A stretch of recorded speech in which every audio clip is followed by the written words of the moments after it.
Cuando pensamos en grandes metas, misiones y logros, quizás recordamos el Apolo 11, los primeros seres humanos que caminaron en la superficie de la Luna. Aunque el creador del universo tiene un mejor propósito para usted, para mí y para cada uno de nosotros. ¿Cuál es su propósito y significado en el universo? Ese significado está revelado en las páginas de su Biblia. El programa El Mundo de Mañana y sus publicaciones continúa compartiendo con ustedes las apasionantes verdades de los libros de la Biblia. Cuando la Iglesia del Nuevo Testamento comenzó en Pentecostés del año 31, los apóstoles conocían sus misiones: predicar el Evangelio del reino de Dios y un nuevo camino de vida como testimonio al mundo. El Mesías Jesucristo les dijo: y me seréis testigos a la vez en Jerusalén, en toda Judea, en Samaria y hasta lo último de la tierra. En el libro de los Hechos, capítulo 1, versículo 8. Al leer el libro de los Hechos, encontramos la apasionante historia de los viajes de los apóstoles, sus servicios y los milagros que llevaron al crecimiento de la Iglesia y a la práctica de la cristiandad del primer siglo. Estos servidores de Cristo trabajaban duro para comunicar el propósito de la vida y su final destino. Testificaron un camino de vida al que se refirió Jesús en Juan 10, versículo 10. Yo he venido para que tengan vida y para que la tengan en abundancia. El mismo Jesús dejó un ejemplo de ese servicio y enunció: yo soy el camino, la verdad y la vida, en Juan 14, versículo 6. La Iglesia del Nuevo Testamento enseñó y testificó esa forma de vida al mundo. Jesús le dio a esa iglesia una gran misión. Algunos de ustedes que están escuchando hoy han elegido respaldar esa misión. Cristo enunció en Marcos 16 y versículo 15: id por todo el mundo y predicar el Evangelio a toda criatura. En Mateo 28, versículo 18, les encomendó a los discípulos: toda potestad me es dada en el cielo y en la tierra. Por tanto, id y enseñar a todas las naciones, bautizándolos en el nombre del Padre, y del Hijo, y del Espíritu Santo, enseñándoles que guarden todas las cosas que os he mandado. Y he aquí yo estoy con vosotros todos los días hasta el fin de la era. La Iglesia de Dios alrededor del mundo se ha dedicado a esa misión y a enseñar ese camino de vida. La gente detrás del programa El Mundo de Mañana, miembros de la Iglesia del Dios Viviente, están en una misión. Es un esfuerzo global que eventualmente transformará el universo completo. ¿Cuál es esa misión? ¿Cuál es la misión de la verdadera Iglesia de Dios al final de esta era? ¿Y qué tiene que ver con usted y con su vida? Es un precioso conocimiento que no puede darse el lujo de perder. Puede darle a su vida propósito y significado como nunca antes. La verdad, realización, gozo y cumplimiento de esa misión para la Iglesia y para nosotros personalmente ha sido presentada en este video especial, la misión de la obra de Dios. Este film se enfoca en la misión de 7 aspectos de los cristianos más fieles de hoy, aquellos que se esfuerzan por dar el ejemplo de lo que el apóstol Juan describió como la actitud de los cristianos de Filadelfia, que se encuentra en Apocalipsis capítulo 3. Los cristianos que dan ejemplo de la actitud de Filadelfia o amor fraternal buscan atravesar la puerta abierta que Dios puso ante nosotros para cumplir la misión que Jesucristo nos ha dado. Esperamos que disfrute lo que han compartido estos fieles ministros de la Iglesia del Dios Viviente desde todo el mundo, describiendo su significado y propósito en esa misión. Esperamos que encuentren sus comentarios interesantes, motivadores e inspiradores, mientras piensa en su propio significado y propósito en el universo. Es con un gran placer que me permito presentarles la misión de la obra de Dios. La Iglesia del Dios Viviente presenta la misión de la verdadera Iglesia de Dios. Predicar el Evangelio del Reino y el verdadero nombre de Jesucristo. Predicar las profecías del tiempo del fin y la advertencia de Ezequiel a los pueblos israelitas. Apacentar a la manada y hacer crecer a los miembros a la estatura de Jesucristo lo mejor que nos sea posible. Ser ejemplos a toda la Iglesia y a todo el mundo del camino de vida de Cristo. Aprender y practicar a ser líderes servidores en todo contacto con los demás. Restaurar la cristiandad original y todo lo que esto significa. Construir una atmósfera de fe radiante dentro de la Iglesia de Dios.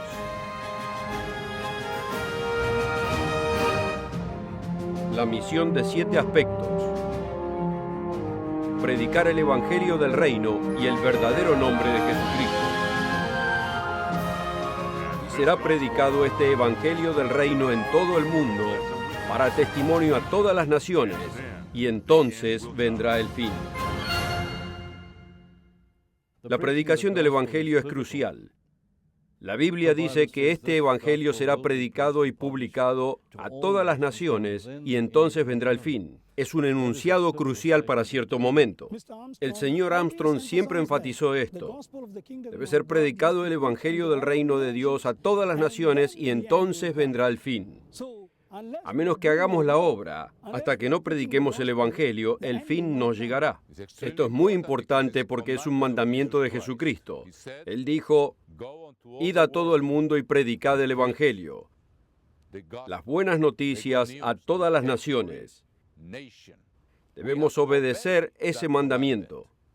Si no hacemos la obra de Dios, si no predicamos su palabra al mundo, estaríamos desobedeciendo a Jesucristo. La predicación del Evangelio es esencial para que la iglesia sobreviva.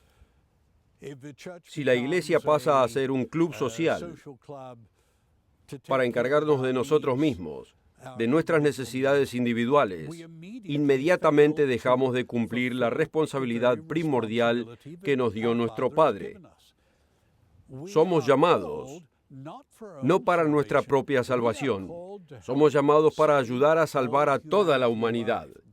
Dios nos dice que es así, que Él intervendrá en los asuntos de la humanidad, que Dios nos da esperanza por un mundo mejor. Es la razón por la que debemos predicar el Evangelio. Esta es la esperanza de la humanidad, la esperanza por la prosperidad, la paz y la justicia. Predicar el Evangelio es el elemento vital para preparar el retorno de Cristo. Leyendo hoy en el Apocalipsis, vi que dice 3 veces: yo soy el Dios Todopoderoso, que era, que es y que vendrá. Y el mundo necesita conocer el plan de Dios. Necesita saber qué es lo que trae el futuro. Y a través del programa del Mundo de Mañana, y de la Internet, y de las publicaciones, es lo que hemos estado haciendo durante décadas. Debemos preparar al mundo, a la iglesia y a nosotros mismos para el evento más grande desde la creación, o el mayor evento desde el sacrificio de Cristo, que Él regresará a establecer la paz en la tierra. Es lo que más necesitamos. Necesitamos que el reino de Dios venga a esta tierra. Cuando pienso lo que significa el hecho de que Cristo establecerá su reino en la tierra y que no nos vamos al cielo a flotar en las nubes ni a tocar las arpas y nada de lo que ha sido enseñado durante tantos años, es increíble saber y entender que no solo lo vemos, sino que está en las páginas de la Biblia.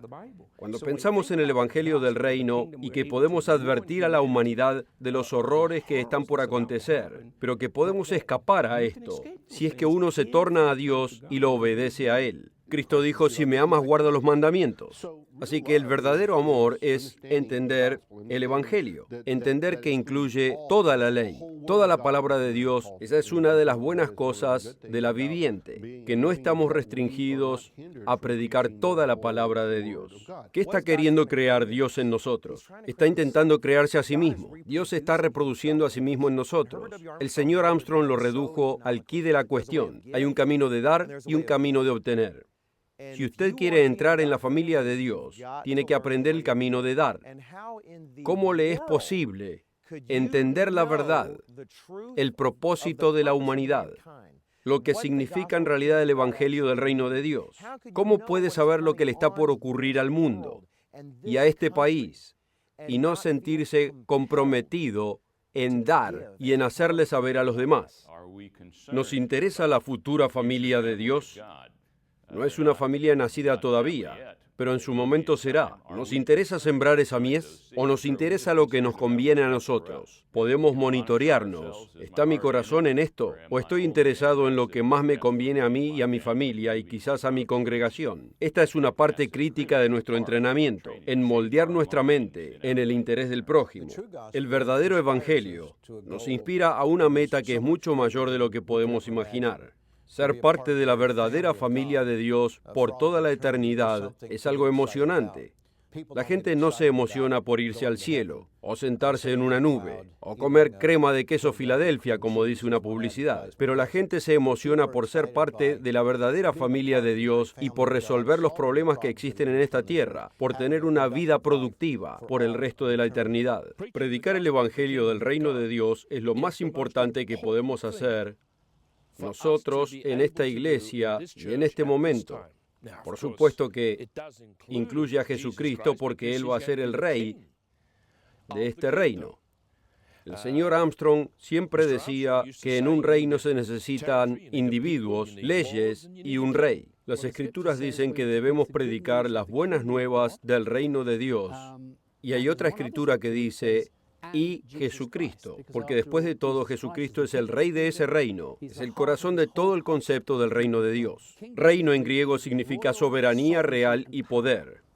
¿Dónde comienza esto? La respuesta es comienza en la iglesia. El señor Armstrong hace años llamaba a la iglesia el reino en embrión. Es el dominio de la soberanía de Dios y su poder real. Jesucristo es Rey de Reyes. Si uno entiende la historia y entiende la realeza, entiende por qué la gente siempre dice, conozco mis derechos. El derecho es de acuerdo a los seres que entienden la ley. No existe la constitución de los elefantes. No existe la declaración de derechos de los delfines. Ellos no entienden la ley. Siempre uso el ejemplo de que si alguien golpea en su puerta y dice, abra en nombre de la ley, ese nombre significa algo. Y entonces abrimos la puerta. Porque tienen el poder y la autoridad de actuar de parte de la ley. Cuando pensamos en términos de Dios es más real. Él es el creador del universo. Y ese nombre lleva autoridad, lleva peso, lleva importancia. Cualquier nombre humano es importante como el oficio del presidente o lo que sea. ¿Cuánto más el Dios del universo? Predicar el verdadero nombre de Jesucristo es predicar exactamente lo que predicó Jesús en esta tierra. ¿Quién era? ¿Qué hizo? Que Él era el Hijo de Dios, que moriría por los pecados de la humanidad, que resucitó al tercer día, que le enseñó a la gente a guardar la ley de Dios. No dijo que era algo molesto y que nos teníamos que deshacer de eso. Cuando uno predica el nombre de Jesucristo, uno predica todo su mensaje, el que leemos en las Escrituras. A veces la gente se ofusca acerca del verdadero nombre de Jesucristo y dicen que debemos pronunciarlo en idioma arameo. Algunos dicen Yeshua o Yahshua, y luego fue helenizado en Jesús, y luego latinizado en Jesús, y luego fue hispanizado a Jesús. Pero cuando pensamos en el verdadero nombre de Jesucristo, pensamos en su identidad. Ese es su verdadero nombre. Nosotros como individuos, cuando nos referimos al nombre, lo asociamos con algo. Un individuo, un árbol es un árbol, o lo que sea. Pero el nombre de Jesucristo, o el nombre de Dios el Padre, implica mucho más que eso. Es su carácter, es su naturaleza, es la característica de quiénes son, qué representan. No sé exactamente dónde, pero uno puede leer la palabra de Dios y encontrará muchos adjetivos descriptivos del nombre de Dios. Es llamado admirable, consejero, nuestro Redentor, Señor nuestro, Salvador nuestro, Creador, Sostenedor, Sanador, Proveedor. Jesucristo, por supuesto, es nuestro Señor, Sumo Sacerdote, nuestro Mesías, el Creador, nuestra familia. Él sería el Todopoderoso, el Padre Eterno, y su principado será sobre su hombro. Dios es el Padre del cual toda la familia del cielo y de la tierra es nombrada, como escribió el apóstol Pablo en Efesios 3, versículos 14 y 15. El reino de Dios es una familia, es un gobierno. Es tan importante entender esa autoridad y el significado de quién es Dios y qué es su reino. Es una familia real en la cual podemos nacer como reyes y sacerdotes. Jesucristo es referido como el príncipe de paz en Isaías capítulo 9, que su reino va a retornar y traer paz a la tierra. Dios nombra a la gente en la Biblia con nombres específicos, y es interesante ver cómo esto coincide con el resto de su plan. El apóstol Pablo dijo que hay muchos Cristos que vendrían. Y por supuesto existen muchos falsos Cristos. El mundo perdió la visión del verdadero Dios, ha rechazado al verdadero Dios, ha rechazado su camino de vida. Y el mundo debe conocer quién es el verdadero Jesús, el verdadero Jesús. Tenemos esa oportunidad, tenemos esa responsabilidad. En vez de aceptar a un Jesús que vino a deshacerse de las leyes de su Padre, del modo que piensan de Jesús y del modo que piensan de Dios, que era como un dictador y que en realidad no amaba a la gente, que disfrutaba verlos sufrir o que infligía el sufrimiento en la gente. Deben saber que Dios es un Dios misericordioso, que Dios es un Dios de compasión. Y el mundo no entiende el verdadero Jesucristo y el camino de vida que vino a darle al mundo, de cómo vivir, cómo disfrutar de la vida. Y tenemos esa oportunidad, tenemos esa responsabilidad de darle esto al mundo antes del retorno de Cristo. Predicar las profecías del tiempo del fin y la advertencia de Ezequiel a los pueblos israelitas. Pero si el atalaya viere venir la espada y no tocare la trompeta, y el pueblo no se apercibiere, y viniendo la espada hiriere de él alguno, este fue tomado por causa de su pecado, pero demandaré su sangre de mano del atalaya. El mensaje de advertencia de Ezequiel es extremadamente importante, porque es una advertencia para nuestra gente de hoy en día.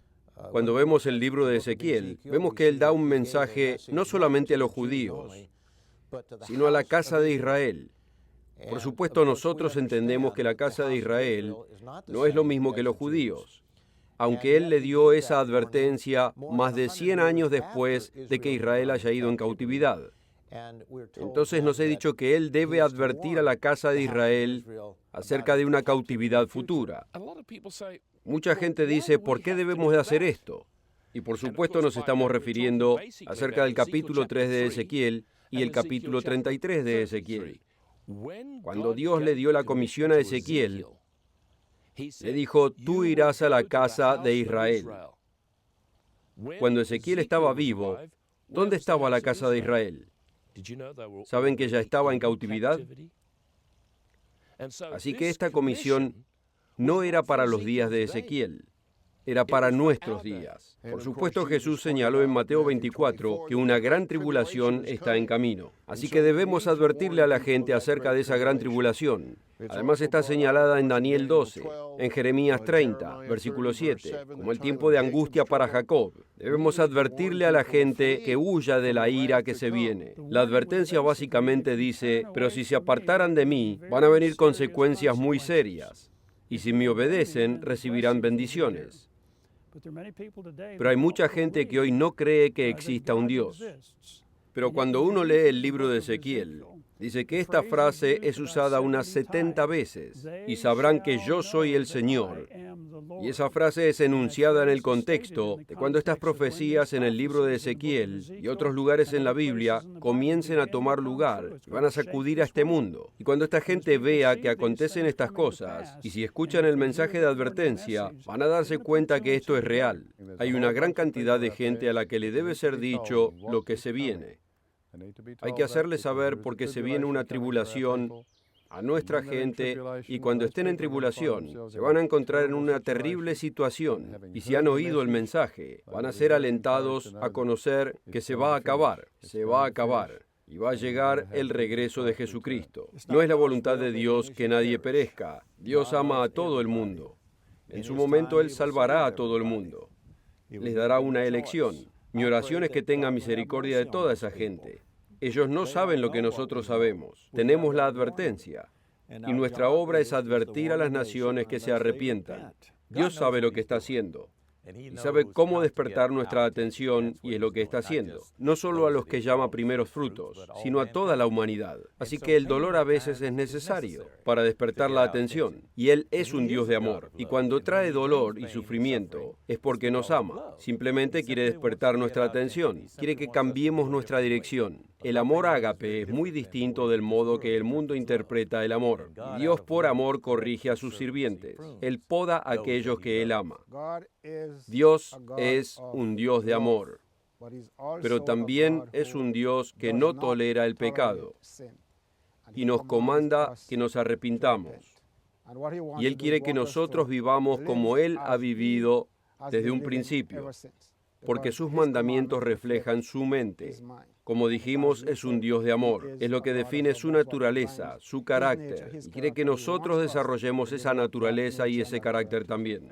Como padre humano, uno quisiera que a sus hijos les vaya bien. Uno casi llora para que ellos hagan las cosas que uno quiere que hagan, porque conocemos las consecuencias. Es por amor que Jesucristo, y es por amor que Dios Padre, y es por amor que un papá y una mamá decentes le dicen a sus hijos e hijas, esto es lo que deben hacer, este es el camino. Esto los lleva al éxito. Este es el camino a la vida eterna. Si usted sabe que la casa se va a derrumbar, le va a advertir a la familia que salga de la casa. Si sabe que se viene un sismo, le va a decir a su gente, viene un terremoto, salgan. Es algo normal advertirle a la gente que tenemos alrededor cuando sabemos que algo va a acontecer. Quizás no lo entiendan, quizás no lo capten, quizás no hagan nada. Pero en algún momento, cuando estén entrando en crisis, cuando la gran tribulación comience a golpear, en algún momento van a pensar y decir, ¿sabe algo? Yo escuché a alguien que en algún lugar me dijo que esto se vendría. Por eso Dios dice que no tendrán excusa, que habrás escuchado que esto se aproximaría, y habrás escuchado lo que tenías que haber hecho.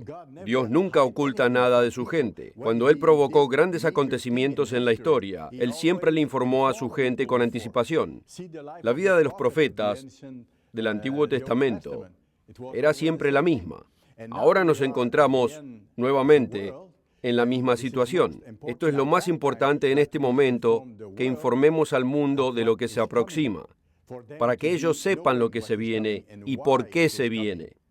No mucha gente está consciente de que debe ser dada una advertencia. Leemos en Ezequiel que a menos que hagamos esto, o a menos que alguien lo haga, la sangre recaerá en la cabeza del atalaya. Tomamos esto muy seriamente, y realmente es una de las cosas que verdaderamente nos separa a la iglesia del Dios viviente, de incluso otras iglesias de Dios. Es vitalmente importante que alguien lo haga. Obviamente la profecía está ahí por una razón. Podemos llamarla instrucción, si no quiere llamarla profecía. Es una advertencia para que el atalaya tome nota de esto y lo tome seriamente. Y una de las razones por las que dice esto es porque si llega sin que lo sepan y no tuviesen idea, no sería algo justo. No es de la manera que Dios opera. Él dice que Él no hará nada a menos que se lo revele a sus sirvientes los profetas. Ante todo, es el método que siempre ha utilizado. Dios es un Dios de amor. Dios es tan amoroso que Él envía un mensaje de advertencia. A mí me alegra que podamos hacer esto, que nosotros seamos aquellos que se toman la responsabilidad. Nos gustaría poder hacer más si fuese posible. El atalaya que lo ve debe advertir, o la responsabilidad de lo que le pase a la gente recae sobre su cabeza. El comentario de que la advertencia de Ezequiel no es un asunto de salvación, bueno, puede llegar a ser para el atalaya. Si el atalaya lo ve venir y no advierte, la sangre de esa gente recae sobre su cabeza. No solo predicamos las buenas nuevas del reino de Dios, sino también predicamos una advertencia de lo que vemos, porque Dios le ha dado visión a su iglesia, visión espiritual, y además un contexto del flujo de la historia profética, de la futura historia que se aproxima, la profecía, lo que le acontecerá a Estados Unidos, Gran Bretaña y las naciones de la mancomunidad. Y si sabemos estas cosas, tenemos la responsabilidad de advertirlas. Si no cumplimos con esta comisión y las naciones no son advertidas, morirán en sus pecados, pero nosotros seremos responsables. Es importante que cumplamos con esta comisión y asegurarnos que la sangre del mundo no recaiga en nosotros. Y habremos hecho nuestra obra. Y al regreso de Cristo podrá decir, buen siervo y fiel, entra en el gozo de tu Señor.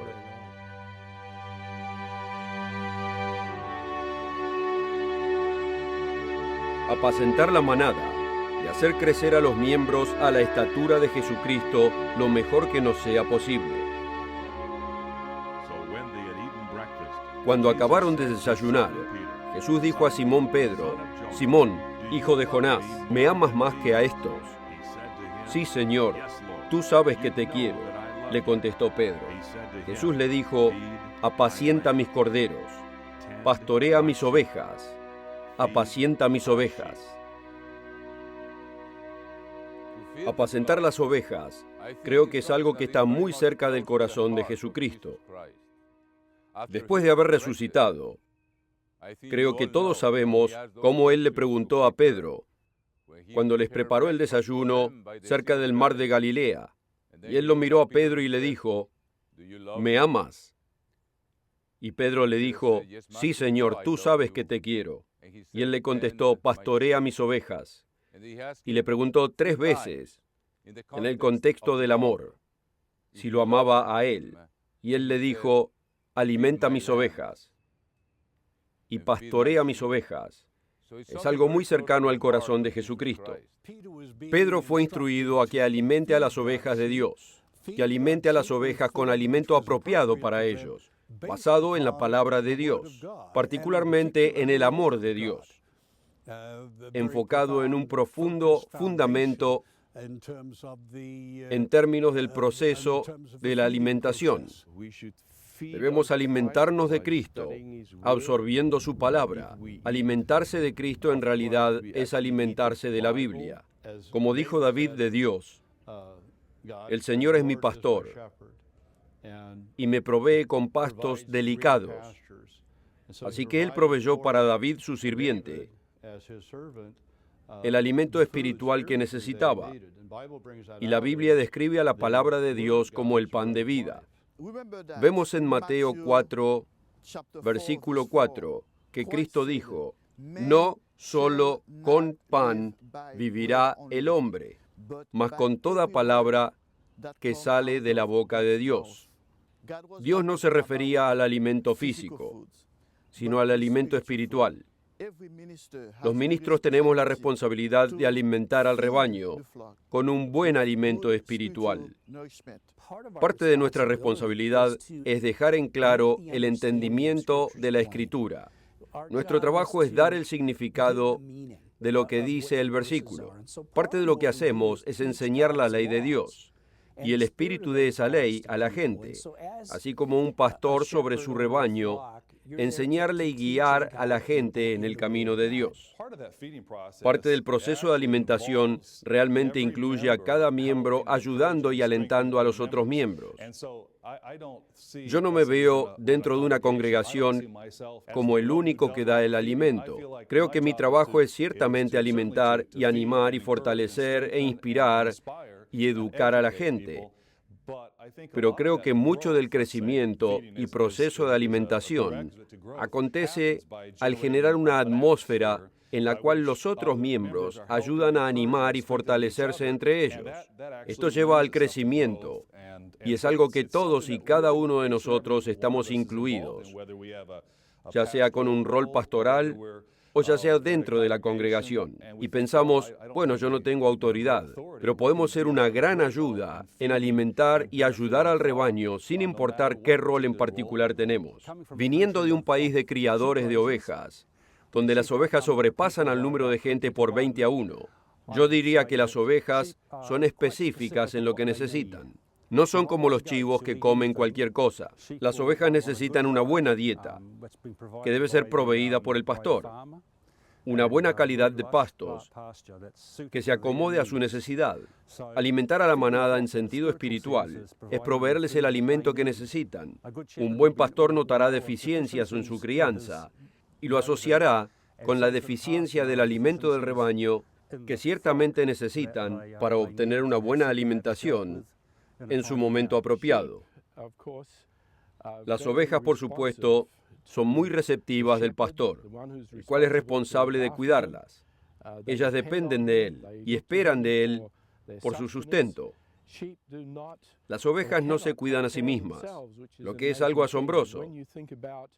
Y cuando pensamos en nosotros, En el sentido de discípulos o miembros de la Iglesia de Dios, Cristo siendo nuestro sumo pastor, nosotros dependemos de Él en todo y esperamos en Dios en todo aspecto de nuestras vidas.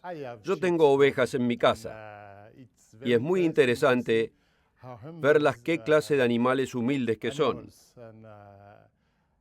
Yo creo que nosotros debemos ser humildes como Cristo lo era. Las ovejas son criaturas humildes. Y si una de ellas cree en tener otra idea y se desvía, ella ya lo sabe. Yo creo que como ovejas también lo sabemos. Si tenemos nuestras propias ideas o somos un poco necios, lo sabemos. Las ovejas lo saben. Es fácil para una persona al ver cuando uno tiene ovejas y cuando uno tiene cabras. En el caso de mis padres, en el centro de la isla de Puerto Rico, tienen ambos. Se ven casi iguales. Son muy parecidas, pero hay una gran diferencia de conducta entre las ovejas y las cabras. Las cabras deben ser cuidadas de que no salten la verja, son difíciles de guiar, difíciles de contener, pero las ovejas, uno las pone ahí, uno las deja ahí y no causan ningún problema. La diferencia entre una oveja y una cabra: la cabra tiende a ser más independiente, no necesita un líder y puede sobrevivir por su cuenta, ya sea en grupo o solitarias. Generalmente andan solitarias. Dios quiere que seamos como ovejas, porque la oveja es un animal que vive en rebaños y no puede sobrevivir por su cuenta. Y cuando un cordero o una oveja se aleja de su rebaño o de su grupo, existe una tendencia a que sean vulnerables y hasta las puede llevar a la muerte. Es porque la oveja no sabe para dónde ir. La oveja necesita un pastor, alguien que las guíe, que les diga qué hacer y ayudarles a sobrevivir al cumplir la instrucción que le fue dada a esa oveja. Si alguna vez estuvo en una quinta y notó los distintos animales, las ovejas son las menos propensas a causar problemas. A lo que me refiero es que generalmente son amables. Generalmente a los corderitos nacidos uno los puede manejar enseguida. Son fáciles de domesticar. La oveja no trata de hacer presión como otros animales, como una cabra, y son fáciles de dirigir. Conocen la voz de su pastor. Lo siguen al pastor donde quiera que el pastor las dirija. Esto es muy descriptivo de la gente de Dios. Ellos lo siguen porque reconocen la voz de su Dios a través de Jesucristo. El mismo Jesucristo es mostrado en la Escritura como el Cordero de Dios. En ambos, en el Antiguo Testamento por la profecía de su sacrificio, y en el Nuevo Testamento por el cumplimiento de ellas. Y en el libro del Apocalipsis, en el capítulo 5, habla de Jesucristo como ser espiritual a la diestra de su Padre, como el Cordero, como título suyo. Así que esta analogía literalmente continúa en nosotros porque seremos parte de esa familia. Así que la analogía en la Escritura respecto a las ovejas no es algo negativo. Es muy positivo cuando uno ve la realidad de que Jesucristo es el primer ejemplo en la Escritura, siendo el servidor de Dios a través del sacrificio como el Cordero de la Pascua. Es interesante que Jesucristo es referido como el Cordero. Y sabemos que Él es el primero de los primeros frutos. Y sabemos que nosotros somos los primeros frutos y que imitamos lo mismo que Él hizo. Así que, inclusive como ovejas, es una palabra muy positiva usada para su gente, viviendo Jesucristo su vida en nosotros. El espíritu que Él da es un espíritu de paz. Las ovejas generalmente son criaturas pacíficas, en comparación con la descripción de otras clases de bestias. Cristo es el Cordero de Dios, así que su espíritu mora en su gente al sernos dado. Así que también serán ovejas pacíficas por naturaleza. Es como operan, porque su espíritu vive en nosotros. Al permitir que viva su vida en nosotros, vamos a hacer las mismas cosas. Nos va a concernir el bienestar de los demás, vamos a tener júbilo, vamos a tener autocontrol, vamos a permitir que los frutos de justicia sean vistos en nosotros, porque vamos a tener a Cristo viviendo su vida y su justicia será vista a través nuestro. Tenemos que reflejar a Jesucristo en el corazón. Tenemos que seguir sus instrucciones.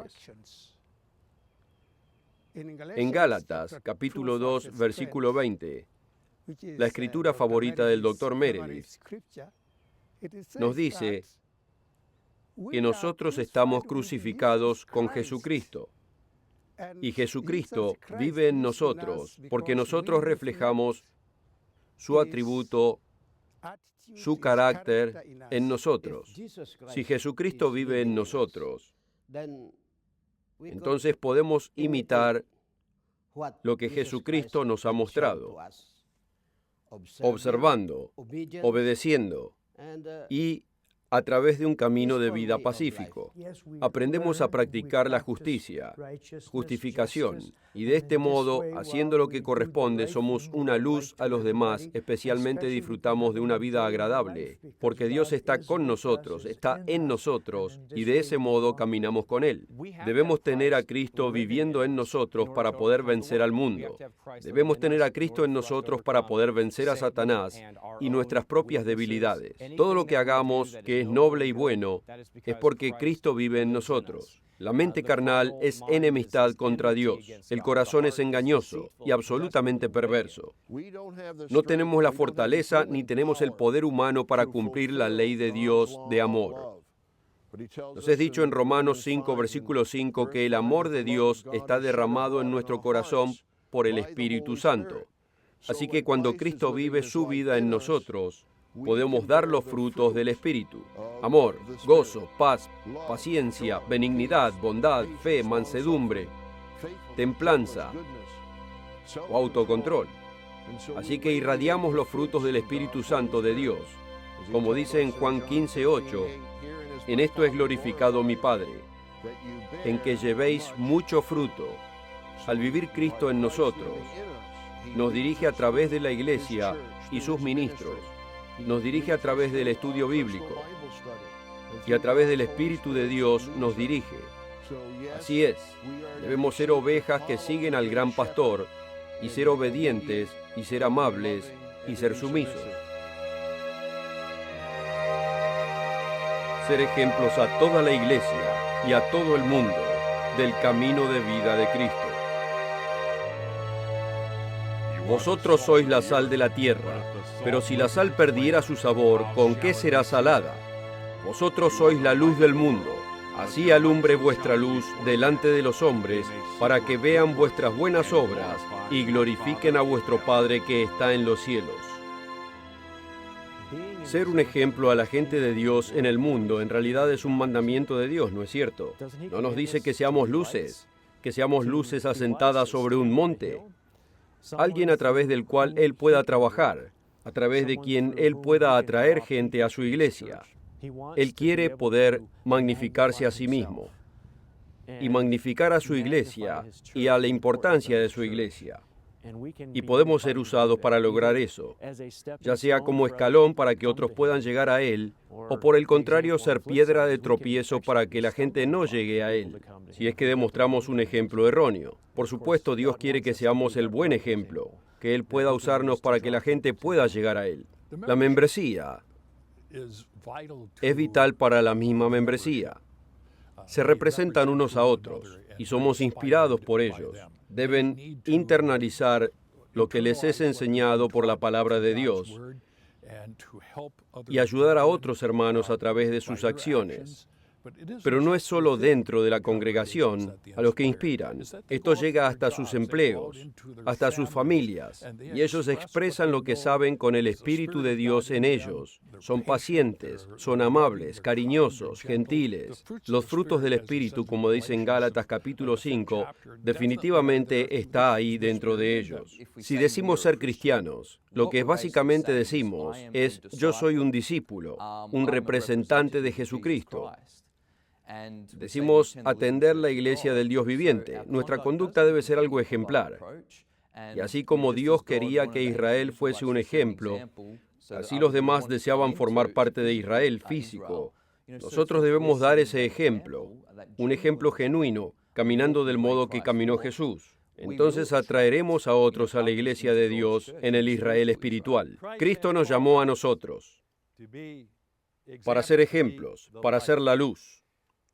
Nosotros lo representamos a Él. Conocemos muy bien la escritura favorita del Dr. Meredith. Con Cristo somos crucificados.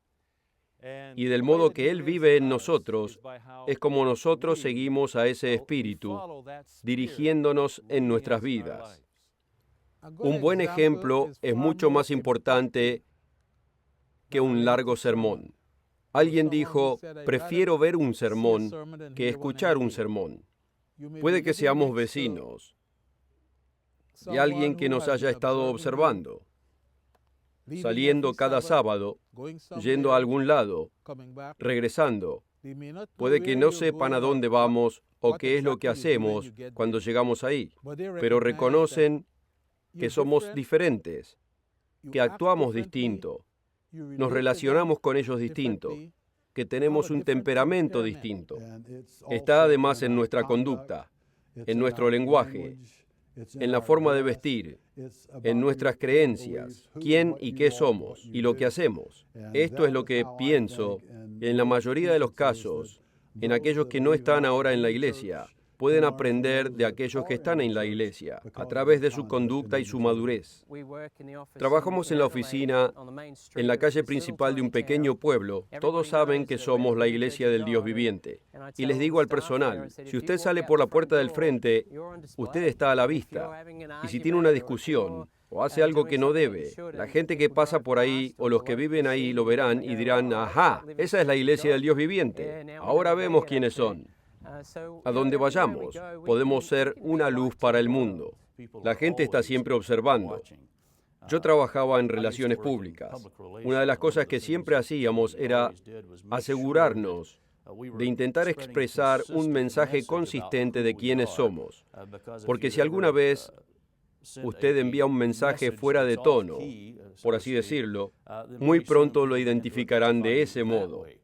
Si no demostramos un buen ejemplo de quién somos, hasta por los medios sociales, la página de Facebook. Si yo en la página de Facebook hablo de películas de vampiros, estoy enviando un mensaje erróneo de cuál es el camino de vida de Dios. Nosotros somos los representantes del Dios Todopoderoso. Si pensamos en los dos caminos de vida, el de dar y el de obtener, el camino de vida de Dios es el de dar, es el de servir, es el de ayudar. Así que si no somos un buen ejemplo y no estamos practicando ese camino de vida y viviendo ese camino de vida, le estamos errando al objetivo. Si no practicamos lo que predicamos, si no lo implementamos, entonces cuando llegue el tiempo difícil será obvio que éramos falsos. La palabra de Dios nos muestra una y otra vez que aprendamos lecciones al implementar los principios que encontramos en la Escritura. ¿Qué mejor manera de aprender esas lecciones y poder demostrar que aprendemos y probárnoslo que la prueba que enfrentamos al relacionarnos con la gente? Mucha gente que llega a la iglesia, cerca del 50%, llegan a la iglesia a través del contacto personal, de relaciones personales.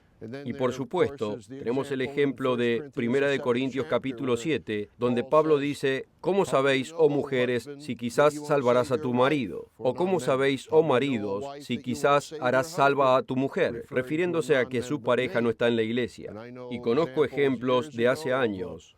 Una mujer que era fiel a su marido no convertido, y creo que fueron 11 o 12 años después de que ella fue miembro, él pasó a convertirse a causa de su ejemplo perseverante durante ese tiempo. Es importante que recordemos que somos cristianos las 24 horas del día. ¿Por qué es esto? Por un lado, yo fui llamado a través del programa de televisión, entre otras cosas. Lo vi al señor Armstrong en el programa televisivo y comencé a ordenar la literatura. Pero antes de eso, hubo alguien que conocí en la iglesia. Y si su ejemplo hubiese sido distinto, si hubiese sido una persona distinta, ni me hubiese interesado en mirar el programa. Alguien dijo una vez, y no puedo acordarme de dónde lo escuché, fue dicho muchas veces, pero alguien dijo, para algunos usted es la única Biblia que ellos alguna vez leerán. Y lo que leen en esa Biblia es potencialmente una herramienta que Dios pueda usar para atraerlo directamente a Él. Debemos recordar que en toda interacción, ya sea el oficial que nos para darnos una multa o la bibliotecaria a quien le regresamos un libro, nunca sabemos lo que puede usar Dios en nuestro ejemplo para demostrar un camino de vida. Debemos mantenerlo en mente. Debemos dejar un ejemplo para el mundo de que hay un camino mejor. Cristo dijo que vino a darnos vida y a darnos vida en abundancia. El mundo no tiene una vida abundante. Satanás ha engañado a todo el mundo y le ha dado a la humanidad su camino de vida. Como dijo Cristo, Satanás ha sido un asesino y un mentiroso desde el principio. Y este mundo está basado en el odio, basado en mentira. Pero si nosotros vivimos de acuerdo a la ley de Dios, de acuerdo a sus estatutos y mandamientos, la gente verá eso en nosotros. Y como dijo el apóstol Pedro, que debemos estar listos para dar una respuesta por la esperanza que está en nosotros, y la gente verá esa esperanza. Esencialmente estamos hablando de carácter, cómo lo vivimos, lo que somos por dentro, no solo lo que pensamos. Pensar es parte de eso. Lo importante no es el conocimiento de la verdad por sí solo. Si fuese así, Lucifer tenía un gran conocimiento de la verdad inicialmente. Así que es un camino de vida y debe pasar a existir en nosotros internamente. La verdad de Dios enseña que la cristiandad es un camino de vida. Pienso que en 1 Corintios capítulo 12 habla de dones que Dios nos da a los miembros de su iglesia. Y hacia el final de ese capítulo dice, pero les mostraré un mejor camino. Entonces entra en 1 Corintios 13, el cual es el famoso capítulo del amor. Así que el amor no es otra doctrina, es una forma de vivir. Muchas veces pienso en la escritura de Juan, donde habla de Cristo dándonos un nuevo mandamiento, que debemos amarnos unos a otros. Pero luego dice, como yo los he amado a ustedes. El amor es un camino de vida. Y creo que Cristo nos dio el balance y nos dio todo el panorama de lo que significa vivir ese camino de vida. Y por supuesto es hecho por el Espíritu de Dios viviendo en nosotros. Así que es muy importante. Y si usted piensa que la cristiandad es hacer esto, no hacer esto otro, como una colección de doctrinas, en realidad está en un error, porque la cristiandad es un conjunto completo de un camino de vida que cubre todo y que se nos dio a través del ejemplo de Jesucristo y el impartimiento del Espíritu de Dios. Aprender y practicar a ser líderes servidores en todo contacto con los demás. Saben que los gobernantes de los gentiles se enseñorean de ellos y que los grandes ejercen autoridad sobre ellos. No ha de ser así entre ustedes, sino que el que entre ustedes quiera llegar a ser grande, será su servidor, y el que entre ustedes quiere ser el primero, será su siervo. Así como el Hijo del Hombre no vino para ser servido, sino para servir y para dar su vida en rescate por muchos. Una de las frases que es muy usada generalmente en la iglesia y que el Dr. Meredith la puso como uno de los 7 puntos de la comisión que tenemos es ser líderes servidores. Y para mucha gente piensan que es un contrasentido. ¿Cómo un servidor puede ser líder y cómo un líder puede ser servidor? No parece coincidir. El líder debe estar dirigiendo, no sirviendo. El sirviente debe estar ahí sirviendo, no dirigiendo. Así que en verdad es un concepto admirable. Es lo más importante, porque al principio no somos nada. Dios nos llama, y Él en realidad no nos llama para nosotros mismos. Al hacer la obra y prepararnos para servir en el mundo de mañana, estamos siendo salvados, estamos en el camino de la salvación, pero no somos llamados primero para ser salvos, sino para servir. El ser líderes servidores es un concepto de tremenda importancia. Cuando uno examina a los líderes de este mundo, y en realidad no conozco ninguna excepción que contradiga esto, los individuos que están en el poder tienen motivos muy egoístas, hasta cuando quieren ayudar a su país o ayudarle a su gente. Continuamente lo hacen de la forma que ellos creen que debe ser hecho. Muchas veces es un compromiso entre ayudar a cierta gente, pero a través de obtener. Es un camino de vida de obtener. Miren los dictadores del mundo. Pueden proclamar que son servidores del pueblo, mientras beben en vasijas de oro sólido, o lo que sea. Pero la persona que realmente es servidora no hace falta que demuestre que es líder. Es el interés por el poder. Durante muchos años, durante milenios, podemos decir, el poder es lo que impulsó a la civilización, en vez del concernimiento de unos por otros. Pero aquí tenemos una situación donde vino Jesucristo y se dio a sí mismo se vació a sí mismo del poder y pasó a ser un sirviente. Así pudo llevar en sí mismo la penalidad de la muerte por toda la humanidad. Así que tenemos un gran contraste entre el camino de este mundo y un camino muy distinto, el camino de Jesucristo. Ser líder servidor ha sido el denominador de la Iglesia del Dios viviente durante un número de años. Yo comencé a pensar en eso francamente cuando el Dr. Meredith comenzó a explicarlo durante las conferencias. Todo esto viene del ejemplo de Jesucristo, porque Él fue el mayor líder de todos los tiempos, y Él fue y es el mayor servidor. Él dijo que no existe mayor amor que este, que una persona entregue su vida por sus amigos. Y Cristo hizo exactamente eso. Él entregó su vida no solo por sus amigos, sino por todo el mundo. El Padre y Él crearon los cielos y la tierra. A veces cuando salgo a caminar en el parque y veo los árboles, si es durante la noche y veo la osa mayor en el cielo, apuntando a la estrella del norte, creo que es difícil para nosotros, hermanos, entender que aquel que formó las constelaciones y las galaxias, que ese mismo y el Padre decidió descender porque querían más miembros en su familia. Y el Creador de los cielos y la tierra, por quien todo fue creado, pasó a ser un ser humano y dio su vida por nosotros. Así podemos formar parte de su familia y ser uno con Él. Tenemos a este gran ser, totalmente supremo, y ese ser pasó a ser carne. Ese ser creció como un niño joven. Nunca pecó. Ese ser pasó a ser un muchacho. Eventualmente fue bautizado por Juan. Ese ser luego enseñó y sufrió. Y eventualmente fue sacrificado injustamente. Y ese ser entregó su vida por nosotros, el máximo acto de servidumbre. No solo dio su vida, lo cual es un total sacrificio por nosotros. No hay obsequio mayor que dar nuestra vida, que nos ha sido dada. Cristo hizo eso, como nuestro Salvador, nuestro Redentor, pero además nos proveyó con el máximo liderazgo, porque a través de su ejemplo y de su práctica, nosotros crecemos para ser parte de la familia de Dios.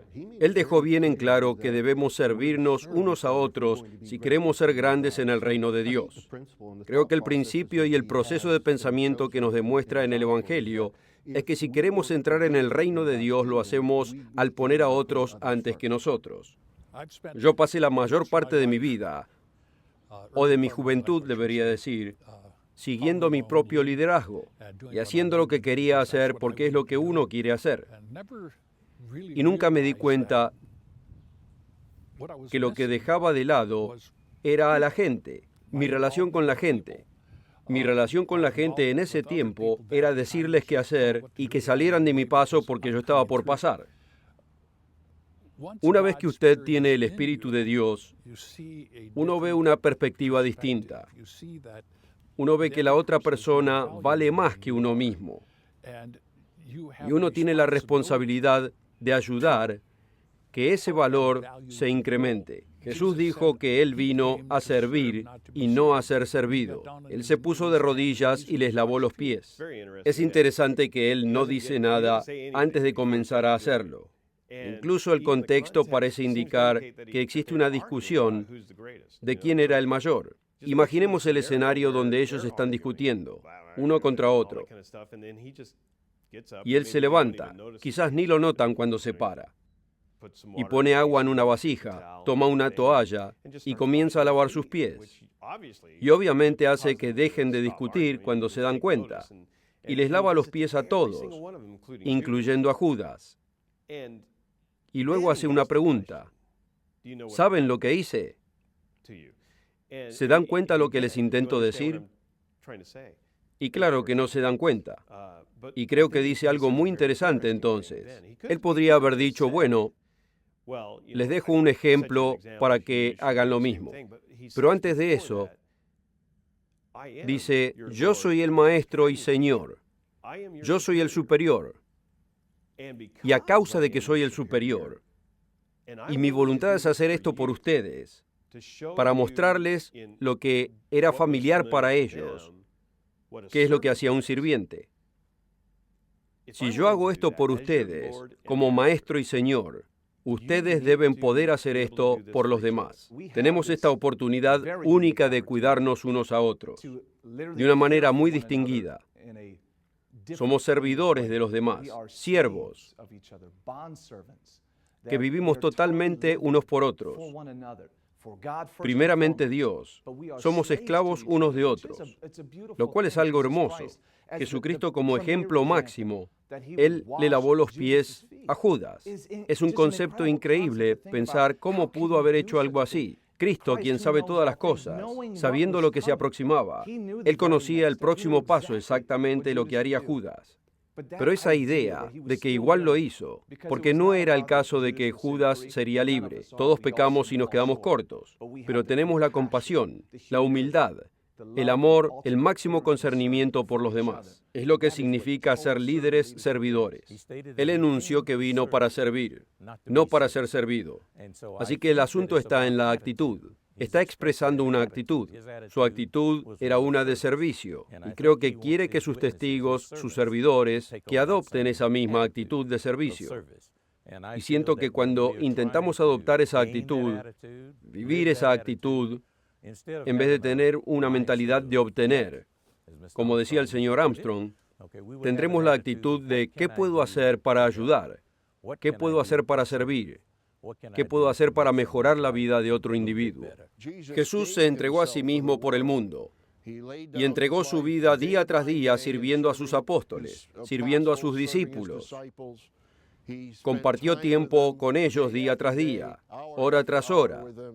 Dejó un admirable ejemplo de humildad al lavar los pies de sus discípulos.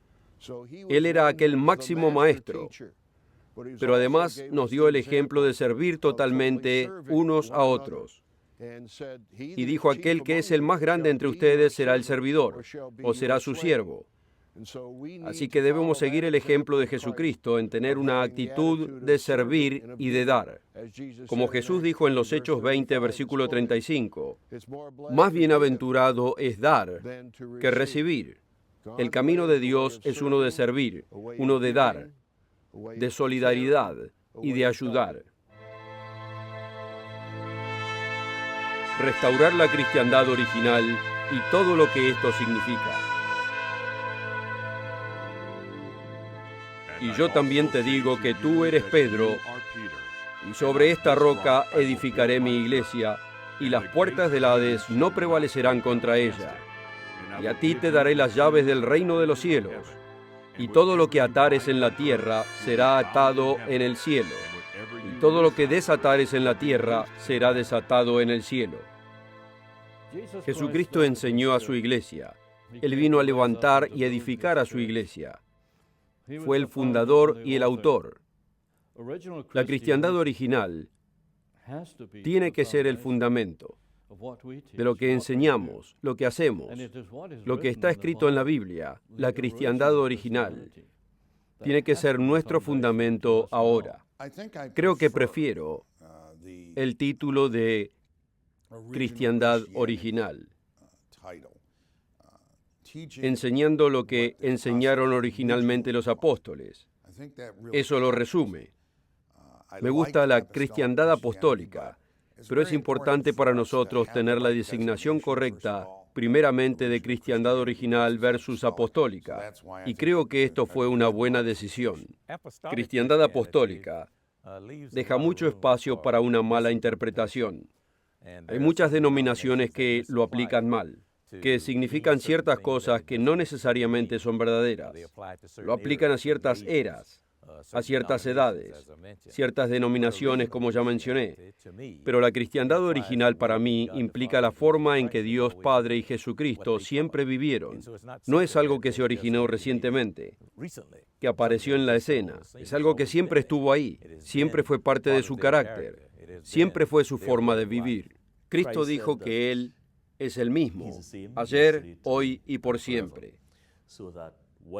Así que lo que siempre enseñó a esos 12 individuos y lo que les inspiró que enseñaran a los que fueron llamados después de ellos, ese es el mismo camino de vida.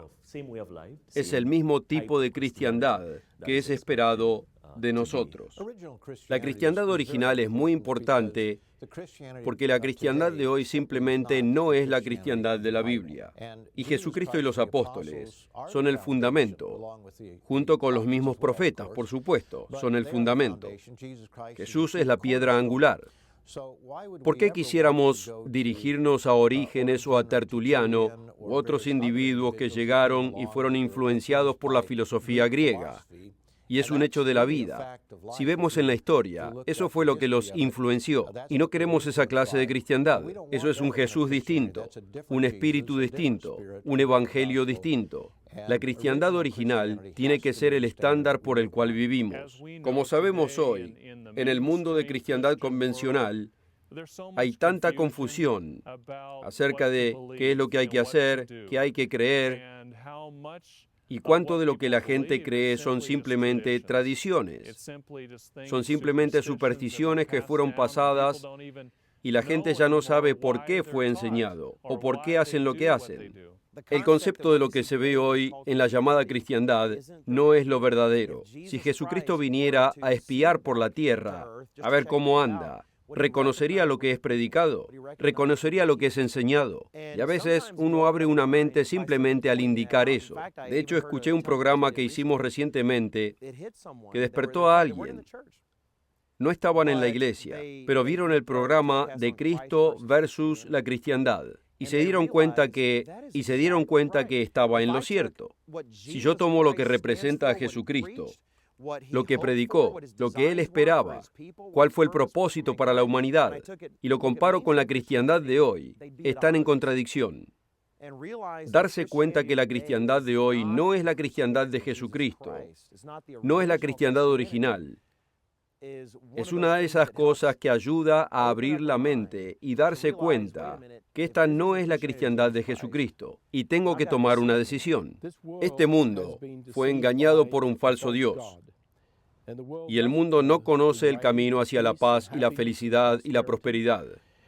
Y es solo a través del conocimiento que Cristo les dejó a sus discípulos y les pidió que lo pasaran a aquellos que lo siguieran a ellos, que vivimos este camino de vida. La cristiandad original no está solo en el Nuevo Testamento, sino que está en todo el libro de la palabra de Dios, en todas las Escrituras. Como dijo el apóstol Pablo, toda Escritura es dada por inspiración de Dios.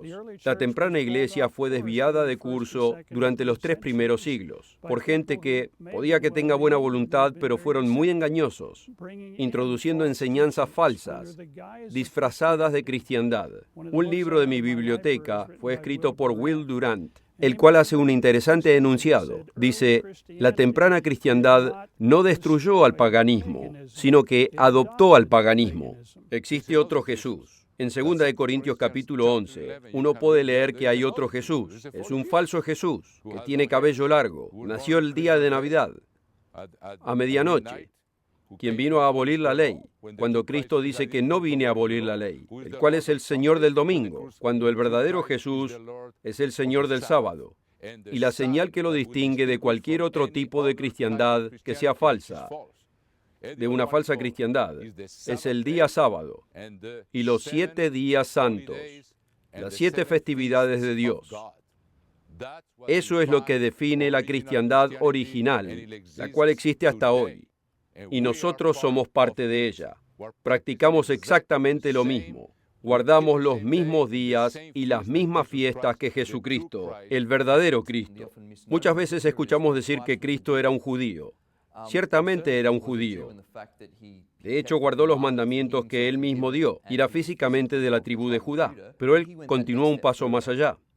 No era solamente, bueno, hoy guardaré el día sábado, listo. Hoy sané a una persona, listo. Qué bueno, tuve un excelente día. Cristo elevó el estándar. Yo no quiero que ustedes vengan con que hoy tuve un día excelente, no cometí adulterio. No, Cristo elevó el estándar. Él dijo, ¿has codiciado hoy? Porque si lo hizo, es lo mismo que haber cometido adulterio. Y si no ha matado a nadie, fantástico. Pero ¿siente odio por alguien en su corazón? Así que Jesucristo vino predicando y enseñando ese camino de vida que pasó a ser la cristiandad. ¿Qué significa ser cristiano en definitiva? Los de Berea eran más nobles porque examinaban las Escrituras y probaban lo que era verdadero. La primera vez que la palabra cristiano es usada en la Biblia significa ser como Cristo. El sinónimo en pocas palabras significa ser como Cristo. Debemos ser como Cristo en todos los sentidos. El modo que vivieron ellos venía de la ley y del testimonio, como leemos en Isaías 8:20. A la ley y al testimonio. Si no es de acuerdo a esta palabra, no hay luz en ellos. Debemos seguir ese mismo ejemplo. Santiago 1:25 dice que Dios creó una ley perfecta de libertad. Es el Nuevo Testamento y apunta hacia la ley de Dios y sus mandamientos. Es lo que guardó la iglesia del Nuevo Testamento, su camino de vida. Es una ley perfecta porque es inalterable. En Deuteronomio dice que no le agregue y no le quite. Es un estándar que nunca cambia, no como la ley del hombre. ¿Por qué alguien no guardaría la cristiandad original? ¿Por qué queremos hacer de lo perfecto algo imperfecto? Decimos ser cristianos. Cristiandad es vivir la vida como Cristo nos haría vivirla, imitándolo. Significa que debemos ser un ejemplo de ese modo de vida y de su camino de vida, su forma de proceder, sus ideas, las doctrinas de la temprana iglesia, que están claramente identificadas en la Biblia, en la enseñanza de Cristo, en las cartas de los apóstoles. Es importante que regresemos a esas bases. ¿Qué es lo que la palabra de Dios realmente dice? ¿Qué nos dice que hagamos? ¿Cómo nos dice que vivamos? Cristo es claro y enfático en estas cosas, y esto es lo que debemos hacer. La cristiandad original es la cristiandad del primer siglo, en la cual los apóstoles, los discípulos, el mismo Jesús, lo dejaron como ejemplo, guardando el séptimo día sábado, guardando las festividades anuales y días santos. El mundo ha perdido la cristiandad original. Más importante para nosotros hoy en día es leer el libro de los Hechos, y los invito a que lo lean, todos los hermanos. Encontramos que son servidores llenos de fe y llenos del Espíritu Santo. Esteban en los Hechos capítulo 6 y Bernabé en los Hechos capítulo 11. Individualmente como cristianos, debemos estar llenos del Espíritu Santo y llenos de fe. Dios dice que siempre existiría la iglesia de Dios en algún lugar. Y si ese grupo de gente, que serán pocos en número, fielmente se adhieren a la verdad, estarán viviendo el camino de vida. Y encontramos que ese grupo nunca dejó de existir. Aquí estamos al final de una era. Y no hay muchos cristianos verdaderos en este planeta. Dios lo sabía. De hecho, hasta mencionó, cuando regrese, ¿encontraré fe en la tierra? ¿Cuántas personas fieles encontraré? No serán muchos. Basado en ese enunciado y en otros, muchos son llamados pero pocos escogidos. Así que debemos ser parte de ese grupo fiel. Dios le dice a los de Filadelfia, retengan lo que tienen y que nadie les quite la corona. Y es lo que intentamos hacer. Construir una atmósfera de fe radiante dentro de la iglesia de Dios.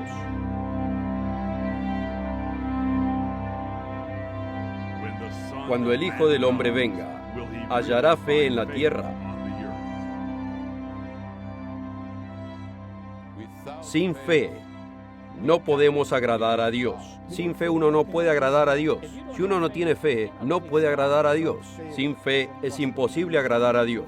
Sin fe no hay esperanza. Verdaderamente, sin fe realmente no tenemos la motivación para hacer nada de lo que Dios dice. Debemos tener fe. Debemos tener fe. Sin fe no podemos hacer nada. Sin fe, uno no podría hacer lo mejor para ser justo. Sin fe no podemos agradarlo. Sin fe no podemos adorarlo. Sin fe no podemos saber que existe. Sin fe, uno es como una ola sin dirección. Él nos ve como una ola y la ola desaparece. Con fe somos como un monte. Con fe uno tiene una relación con Dios. Fe significa que veamos en un sentido espiritual. No necesariamente vemos físicamente. Significa tener confianza que creemos que Dios existe y que es remunerador de aquellos que le buscan. Yo creo Yo creo, yo creo. La gente dice, ¿cómo puedes creer esto? ¿Cómo puedes decir esto? ¿Cómo puedes practicar esto? Y yo digo, yo lo creo. La Biblia me enseña que esta creencia, que esta fe que yo tengo en Dios es su plan y su plan está ahí. Dios es alguien que no podemos observar con ninguno de nuestros sentidos físicos. La única manera que podemos realmente aceptar y creer en Dios es a través de la fe. Y la fe, como la conocemos, es la evidencia de lo que no puede ser visto. En Hebreos leemos que la fe es la sustancia de las cosas que esperamos y la evidencia de lo que no se puede ver. Debemos entender que nuestra fe debe ser basada sólidamente en la verdad, basada sólidamente en la historia, basada sólidamente en las Escrituras. Tenemos que poder creer que la Escritura es inspirada, que no sucede automáticamente. Debemos probar estas cosas. Por eso Pablo dijo que probemos todas las cosas y retengamos aquello que es justo y bueno. Dios es un ser invisible. Lo que nos distingue a nosotros es que lo invisible es real para nosotros, como era para Moisés, como está escrito en Hebreos, porque se mantuvo firme, como viendo al invisible. Este es nuestro llamado. Cuando caminamos con Dios, como dice el Salmo 46, tenemos esa fe percibiendo al invisible, aunque la tierra se sacuda y el océano se embravezca, no tendremos temor. Cuando tenemos una confianza sólida como roca en la realidad de Dios, de que Él sostendrá su propósito y su palabra, puede llevarnos a obtener una gran cantidad de valentía. Sabemos que Dios nos va a mantener, no tenemos dudas, no estamos indecisos, no que bueno, espero esto o espero aquello. Cuando uno llega a la realidad de la palabra de Dios y enfrentamos la vida con toda valentía y buscamos a Dios por completo, porque no sabemos todo, y Dios comienza a abrirnos la mente con dirección, podemos tener valentía y no tener temor. En Isaías 58, Cristo nos dice que será nuestra retaguardia. Si hacemos lo que debemos hacer, si tienes confianza en mí, si tienes esa fe que yo voy a estar ahí y no te dejaré solo, nada puede acercarse. La imagen que me viene a mente cuando leo Isaías 58 es como que Dios es el rey león. Y aquí está Simba, el pequeño león, atrapado en el valle con las hienas, listas para el desayuno. Y el leoncito ruge lo más fuerte que puede, pero está tan concentrado en eso que no ve que su padre está atrás suyo y que él es el que ruge. Y las hienas desaparecen. Eso es fe en Dios, porque debemos recordar que Él está detrás nuestro. Él es la retaguardia y nada se nos puede acercar. Sería aterrador hacer lo que decidimos hacer, vivir como vivimos, si no hay un propósito, sin esa fe en el reino de Dios, sin esa fe en la realidad del Padre, quien nos mira desde arriba y está en total control de los reinos del hombre, como dice en Daniel. Si tenemos la fe que nos ha dado, podemos aumentarla, podemos usar las experiencias que atravesamos en forma positiva. Edificamos fe de ese modo, pero no es nuestra fe. Dios lo está haciendo en nosotros. Tenemos su fe en nosotros y podemos ver a través de sus ojos. Podemos tener su mentalidad y sus pensamientos. Y no vamos a ser buenos cristianos a menos que tengamos esa clase de fe. Debemos ser hombres y mujeres, hijos de fe, porque si llevamos el nombre Iglesia de Dios, en otras palabras, nosotros lo representamos a Él, y no es nuestra fe. Como dice Gálatas 2:20, es la fe de el Hijo de Dios que me amó y dio su vida por mí. Debemos caminar con Dios. Debemos salirnos de este ser humano físico y creer que Dios nos ayuda con su poder, con sus puertas abiertas, si hacemos lo que nos dice que hagamos. ¿Y qué nos dice que hagamos? Nos ha dado esa misión y hemos hablado del enunciado de una misión de 7 aspectos que el Dr. Meredith ha delineado para nosotros, que es bíblica, y si obedecemos a Cristo al seguir sus ejemplos, nos bendecirá para llevar a cabo esa misión, y lo hacemos por fe. Somos una iglesia misionera. Entregamos todo gratuitamente. Además, intentamos alcanzar al mundo, y como a veces decimos, ponemos el dinero en lo que predicamos. Además decimos que el señor Meredith, el ministerio y la obra están encendidos, por así decirlo, porque queremos hacer esa obra. Y si realmente tenemos amor fraternal, nos preocuparemos por la gente de este mundo. Por eso llegamos a países que tienen muy poco para ofrecer. Países de los que nunca vamos a obtener en términos de beneficio monetario. Alcanzamos a esos países dando gratuitamente de los diezmos y las ofrendas de la gente de un país hacia otro país, porque queremos que obtengan el mensaje, que sean inspirados por el mensaje del reino de Dios, que sean advertidos de lo que se viene en esta tierra. Sin dudas, Cristo dejó una misión para que haga la iglesia, predicar el evangelio y bautizar gente de todas las naciones. Y yo sé que hemos alcanzado en la iglesia del Dios viviente más de 200 naciones. Cuando el apóstol Pablo quería cumplir su misión, iba en barco, o caminando, o en burro. A nosotros se nos dieron poderosas puertas para atravesar hoy en día, que Dios quiere que atravesemos, para darle a este mundo perdido un mensaje, y es apasionante ser parte de ese mensaje, ofrecer un mensaje de esperanza, un mensaje de estímulo, un mensaje que nos despierte, pero un mensaje apasionante del reino de Dios que se aproxima. Este mundo necesita escuchar ese mensaje, y es apasionante ser parte de ese mensaje. La iglesia es solamente aquello que la hacen sus miembros. Individualmente formamos la iglesia, el cuerpo, y hasta el grado en que todos nosotros lo tomemos seriamente, la iglesia completará esa misión. Así que todos tenemos una obligación. No es correcto pensar que cae en otra persona esa responsabilidad, pensar que eso es lo que el señor Meredith debe hacer, o es lo que la gente de la sede debe hacer. No, hasta el punto y en la medida en que tomemos esa responsabilidad seriamente y captemos esa visión para todos nosotros, a un nivel personal, no lo vamos a alcanzar, no hay forma. No hay forma de hacerlo porque todos somos la iglesia. Entonces, esto es algo que todos debemos de adoptar y esforzarnos. Cuando uno es llamado por Dios, pasa a ser el mayor enfoque de su vida, de su completa vida. Así que no puede ser a medias. Uno está totalmente, mentalmente, emocionalmente, espiritualmente, y se enfoca hacia esa meta con todo su poder. Tenemos poca fuerza, pero Dios está con nosotros. Dios está respaldando su obra. Es algo en que todos nosotros podemos alentarnos, de ser la verdadera Filadelfia. Tenemos un propósito y tenemos una misión, y que nos sea posible ser parte de eso y ver cómo se va cumpliendo. Dios lo está llevando a cabo.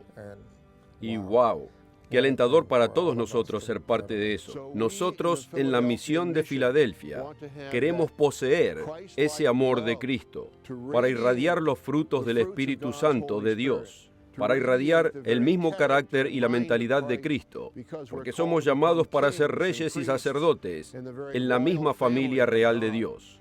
Tenemos una misión y queremos cumplir esa misión de todo corazón, y por eso fuimos llamados, para llevar a cabo la misión de Filadelfia. Y ahora, el evangelista que preside la Iglesia del Dios Viviente, el Dr. Roderick Meredith.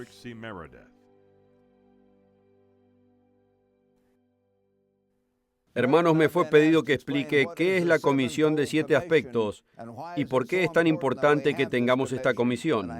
Y tengo aquí una copia que muchos de ustedes tienen de esta Comisión de 7 aspectos. Primero, predicar el Evangelio del Reino y el verdadero nombre de Jesucristo. Esta es la primera parte de la Comisión de 7 aspectos y hermanos, pensémoslo. El apóstol Pablo hizo esto hasta el fin de su vida, como veremos, inclusive antes de que llegue a través de la Biblia. Cristo predicaba el reino de Dios. Reino significa gobierno. Ese era su mensaje, no solamente su persona, sino el reino que se aproxima. En los Hechos 8 dice, cuando creyeron a Felipe, que le predicaba acerca del reino de Dios y del nombre de Jesucristo, así que predicó las dos cosas, el reino y el nombre de Jesucristo. Fueron bautizados así hombres como mujeres. Él predicó ambas partes del mensaje. Entendamos que el reino de Dios se aproxima. Cristo es el rey de ese reino, y su sangre derramada hace posible el rumbo para que nosotros podamos entrar en ese reino. Y Cristo es el camino hacia ese reino. Él es la puerta. A través de su sacrificio nos es permitido entrar en el reino, y Él será el rey de ese reino venidero.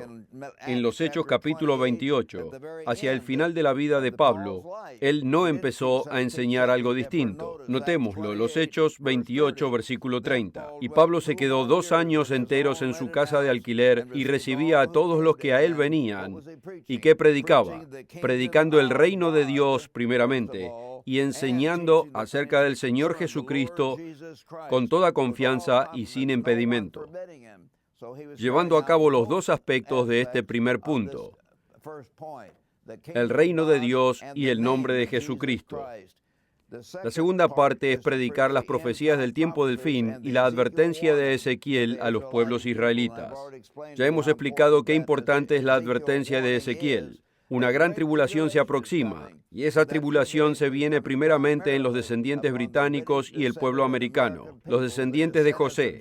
Debemos enviar este mensaje de advertencia antes que sea tarde. Debemos ayudar al mundo entero para que entienda que su camino es erróneo. El gran Dios de la creación va a intervenir y sacudirá a todas las naciones. Debemos tornarnos a Dios, todos aquellos alrededor del mundo que están dispuestos a ser protegidos de la gran tribulación que se avecina si se tornan a Dios.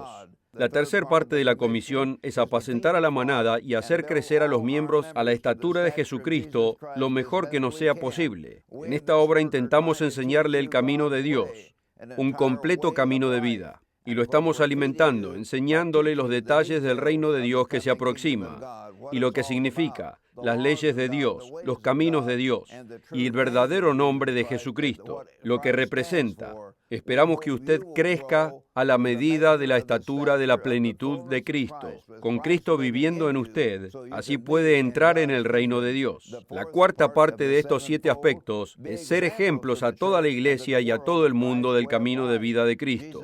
Jesús dijo en el Sermón del Monte que debemos ser la luz del mundo. Debemos ser ejemplos. Cuando la gente nos mira a nosotros, y esperamos que no busquen la perfección, pero buscarán a la gente que anda en la senda de Dios. Realmente debemos vivir ese modo y ser esos ejemplos para el mundo, para la gente de la comunidad y para nuestro prójimo. Ser un ejemplo del verdadero Cristo y del verdadero camino de vida para ayudarles. Quinto, aprender y practicar a ser líderes servidores en todo contacto con los demás. Tendremos que aprender a no ser autoritarios, sino de ayudar genuinamente a los demás hermanos en la iglesia. Ayudar genuinamente a nuestro prójimo. Esa es la actitud que tenemos como reyes y sacerdotes del reino de Dios. Estoy aquí para ayudarle. Y no estoy aquí para empujarlo, sino para ayudarlo. La gente va a estar aterrorizada. Francamente, tendremos cientos de millones de personas regresando de la gran tribulación a Israel y otras tribulaciones y tragedias alrededor del mundo, muriéndose de hambre, heridos, con traumas emocionales. Literalmente tendremos que abrazarlos y emocionalmente decir que los amamos y que todo va a estar bien, solo tenga la voluntad de seguir el camino de vida de Dios. Él lo ama y quiere ayudarle, y practiquemos esa actitud sirviendo y ayudándoles. La sexta parte de la comisión: restaurar la cristiandad original y todo lo que esto significa. Ya lo expliqué, la cristiandad original no es solamente creer en el dulce Jesús. La cristiandad original se refiere a un camino de vida, Cristo viviendo su vida en usted.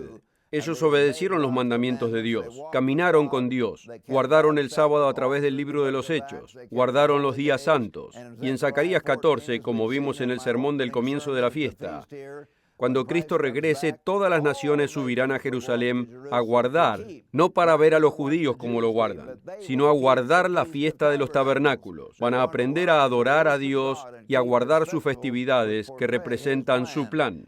Vamos a restaurar esa cristiandad que apunta al verdadero Cristo, el reino de Dios, el gobierno de Dios sobre todo el mundo. Y es una parte extremadamente importante de la cristiandad, de regresar a la cristiandad original de Cristo y los apóstoles. La séptima parte de esta comisión, como muestra el artículo, es construir una atmósfera de fe radiante dentro de la iglesia de Dios. Sin fe, uno no puede hacer nada. Usted lo sabe, Dios lo dice a través de la Biblia. Debemos tener fe y creer que Dios existe y que es galardonador de aquellos que le buscan. Como dice Hebreos capítulo 11, versículo 6. Debemos creer en Dios, saber que Dios existe, saber que Cristo está vivo a la diestra de Dios y que ahora es el que dirige la iglesia, nuestro sumo sacerdote y nuestro rey venidero. Él será el rey de este reino y caminar y vivir en esa fe. Eso es lo que nos da la inspiración, es lo que nos da la valentía de atravesar las pruebas que definitivamente vendrán y poner nuestra fe y confianza en Dios al prepararnos para el gobierno de Dios que se aproxima en esta tierra, lo que este festival representa. Tengamos esa clase de fe, hermanos. Edifiquemos esa fe, orando, ayunando y buscando a Dios. Y podemos pedirle que comience a darnos más y más de los dones del Espíritu Santo, como muestra en el libro de los Hechos, para sanar enfermos, discernir espíritus y echar fuera demonios. Al tener más demonios en el escenario, lo que acontecerá durante los próximos años. Tendremos que tener esa fe. Dios es real, el mundo espiritual es real. Tenemos que caminar en fe y vivir por fe. Y debemos creer que Dios existe y saber que nos guiará. Necesitamos los dones y el poder del Espíritu para terminar esta obra. Oremos por eso y construyamos en la iglesia esa fe radiante, la fe de Cristo viviendo su vida en nosotros. Y oremos, hermanos, por el poder y por hacer la obra, y el poder que nos puede ser dado si le pedimos a Dios que comience a darnos los dones del Espíritu más y más. Así más cientos de personas pueden ser sanadas, los demonios ser echados y muchas cosas que mostrarán dónde Dios está obrando. Él lo va a hacer. Él quiere que nosotros, en este mundo confundido, seamos aquellos que se paran en la brecha. Nosotros nos paramos en la brecha, con voluntad de poner el cuello, por decirlo así, de hacer la obra de Dios, enseñar la completa verdad, como sea, porque tenemos fe y confianza en el Dios de la Biblia. Dios nos ayude a hacerlo, hermanos, de todo corazón. Por tanto, id y enseñad a todas las naciones, bautizándoles en el nombre del Padre, y del Hijo, y del Espíritu Santo, enseñándoles que guarden todas las cosas que os he mandado. Y he aquí yo estoy con vosotros todos los días hasta el fin del mundo. Arizona, New Mexico, Kimberley, Ontario, Jacksonville, South Australia, Indonesia, Mexico, North Carolina, Statesville, Quebec City, Washington State area, Central Mississippi, Toronto, Jamaica, Montana, Winchester, Singapore, Guatemala, Central America, Ocala, Charlotte, Lesotho and the Northern Cape, Manila, Australasian area of the world, Belgium, Caribbean island of Puerto Rico, Texas, French part of St. Martin, Southern Ontario, Victoria, Asheville in North Carolina, Kentucky, Lake City, Michigan, Northern Indiana, Columbus, Mississippi, Swaziland, Auckland, New Zealand, Northwest Ohio area, Ottawa, Columbus, Louisville, Kentucky, Lafayette, Philippines, French Guyana, Alabama, South Africa, Grants Pass, Oregon, Georgetown, Ghana, India, Holland, east of India, North Carolina, the Southwest, South Wales, and up into the Midlands. the Northeast region, Kansas City area, Europe, Reno, Nevada, Adelaide, Germany, Martinique, West Virginia, and Virginia. Washington, D.C., Malaysia, Maria, Kentucky, Ethiopia, Martinique and Guadeloupe in the French Caribbean, Western Florida, East Africa,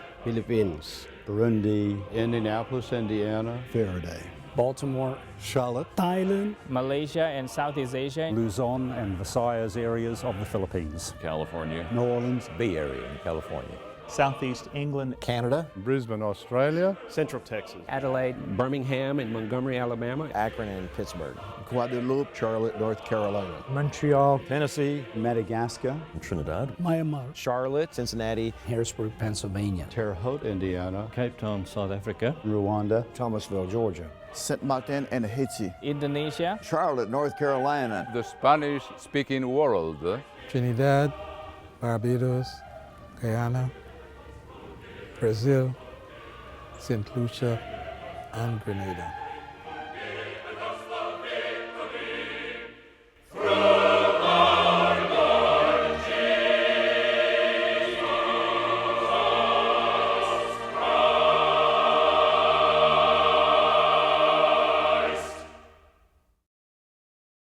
Esta ha sido una producción de La Iglesia del Dios Viviente.